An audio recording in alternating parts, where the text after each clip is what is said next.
Videos చూసేస్తుంటారు కాబట్టి ఇది break down video కాదు. ఈ video just my perspective. Teaser చూసాక నాకు వచ్చిన థాట్స్ అండ్ ఈ పర్టికులర్ జాతర తాలూకు బ్యాక్ స్టోరీ గురించి ఈ వీడియోలో డిస్కస్ చేసుకుందాం.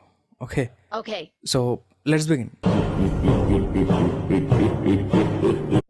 టీజర్ చూడగానే ఫస్ట్ ఇంప్రెషన్ లోనే మైండ్ దుబ్బింది. చించి అదే అల్లు అర్జున్ ఇంకో టేక్ అని చెప్పిన సీన్ ఇదేనా అని.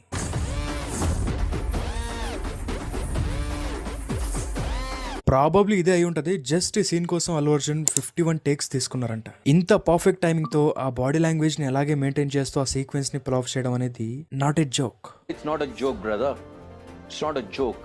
అన్ని సార్లు సేమ్ ఎనర్జీతో పర్ఫామ్ చేయడం కూడా అంత ఈజీ కాదు. దోలు తీరిపోతాయి. అండ్ అలా వైకుంఠపురంలో మూవీ రిలీజ్ తర్వాత అల్లు అర్జున్ ఒక ఇంటరాక్షన్ లో కమర్షియల్ మూవీస్ లోనే నేను ఒక రిఫైనిటీ డిగ్నిటీ తీసుకొస్తా అని ఛాలెంజ్ చేశారు. అంటే కమర్షియల్ సినిమాలోనే నేను ఆ రిఫైనిటీ తీసుకొస్తా, నేను డిగ్నిటీ తీసుకొస్తా. టీజర్ లో ఈవెన్ ఒక్క డైలాగ్ కూడా లేకుండా జస్ట్ ఆ బాడీ లాంగ్వేజ్ తో ఆ క్యారెక్టర్ యాటిట్యూడ్ తోనే ఈ రేంజ్ ఇంపాక్ట్ క్రియేట్ చేశారంటే అదేదో తెచ్చేలానే ఉన్నారు ఆయన. ఆడెవడో నాకు టీజర్ నచ్చలేదు, ఐ డోంట్ లైక్ ఇట్ అన్నాడు. అది వినగానే ఐ వాజ్ లైక్, ఆ క్షణం నా చేతిలో కత్తుంటే వాడి బాడీ పంచగుట్ట శ్మశానంలోను, నా బట్టలు చెంచలు కూడా జైల్లోనూ ఉండేది.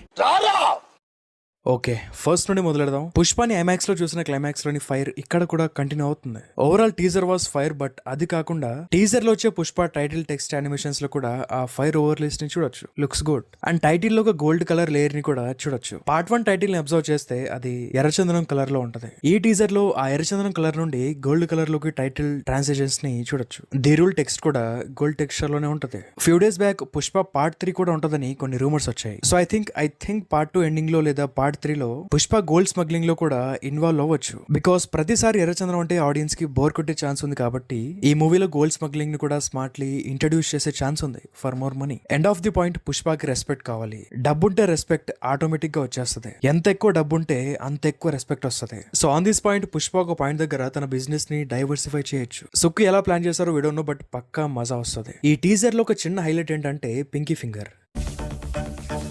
లిటిల్ ఫింగర్ ని పెంచి దానికి కలర్ వేస్తుంటాడు పుష్ప. వీళ్ళు రిలీజ్ చేసిన ప్రీవియస్ వీడియోలో కూడా పుష్ప ఆ మ్యానరిజం చేసినప్పుడు ఆ ఫింగర్ ని చూడొచ్చు. పార్ట్ 1 లో పుష్పకి నేల్ ఫ్యాంటసీ ఏం లేదు, బట్ సడన్లీ ఎలా వచ్చిందంటే సెకండ్ పార్ట్ మేజర్ గా 2002 నుండి 2005 ఈ టైం ఫ్రేమ్ లో ప్లేస్ అవ్వచ్చు. సో ఆ టైంలో ఇలా లిటిల్ ఫింగర్ నేల్ ని పెంచడం, దానికి కలర్ వేయటం ఒక రకమైన ట్రెండ్ అప్పట్లో. మా తాత కూడా వేసేవాడు కలర్ నేల్ కి. అండ్ నా ఫ్రెండ్ ఒకటి చెప్పిన దాని ప్రకారం సిటికనల్ గోరు పెంచి దానికి రంగేయడం అనేది తిరుపతి సైడ్ ఒక స్టేటస్ సింబల్ లాగా భావించేవాళ్ళంట అప్పట్లో. లైక్ వెల్దీ పర్సన్స్, బాగా డబ్బున్నోళ్ళు ఇలా చేసేవాళ్ళంట. ఇది ఎంతవరకు రియల్ నాకు తెలీదు. ఒకవేళ ఎవరైనా తిరుపతి నుండి చూస్తుంటే కమెంట్ చేయండి. నెక్స్ట్ పుష్ప ఈ త్రిశూలంతో ఇక్కడ లైట్ గా కూసుకుంటాడు. ఐ థింక్ ఆ రిచువల్ లో ఇది కూడా ఒక పార్ట్ అయ్యుండొచ్చు. టీజర్ లో ఈ పళ్ళు సీన్ అందరికి ఎక్స్ట్రీమ్లీ నచ్చడానికి Sukku and team efforts, Allu Arjun dedication తర్వాత నాకు అనిపించిన one of the main reason speed ramping. Speed ramping అంటే ఇదే. Long summer nights, smoking, staring at the ocean.